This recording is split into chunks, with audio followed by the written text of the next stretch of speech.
అమెరికాలోని టెన్నెసీ రాష్ట్రం నాష్విల్లకు చెందిన షెల్బీ మార్టిన్ 5.8 కిలోల బరువున్న శిశువుకు జన్మనిచ్చింది. ఈ వార్త సోషల్ మీడియాలో వైరల్ అవుతోంది.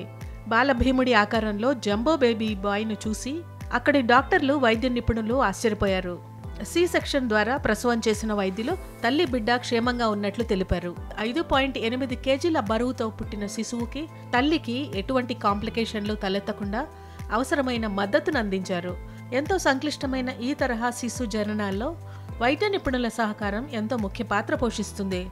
షెల్బీ మార్టిన్ ప్రెగ్నెన్సీ సమయంలో భారీ ఆకారంతో ఉన్న తన బేబీ బంప్ను టిక్టాక్ వీడియోల ద్వారా పంచుకున్నప్పుడే ఆ వార్త సంచలనంగా మారింది. దాదాపు 44 లక్షల మంది ఆమె వీడియోలను చూశారు. చాలా మంది యూజర్లు ముందు ఆమె చెప్పినవి నమ్మలేదు. ఆ విషయాన్ని జోక్గా తీసిపారేశారు. దాదాపు 9 నెలలకు పైగా బేబీ బంప్తో ఎదుర్కొన్న అనుభవాలపై షెల్బీ మార్టిన్ వీడియోలుగా తీసి టిక్టాక్లో పోస్ట్ చేసింది. అసాధారణమైన శిశు జననాల్లో సవాళ్లను అర్థం చేసుకునేందుకు ఆమె చెప్పిన విషయాలు వైద్యులకు ఎంతో దోహదపడ్డాయి. ఈ ఘటన ఆమె ప్రసవించిన ట్రైస్టార్ సెంటీనియల్ ఉమెన్స్ హాస్పిటల్కు కొత్త రికార్డు సృష్టించింది.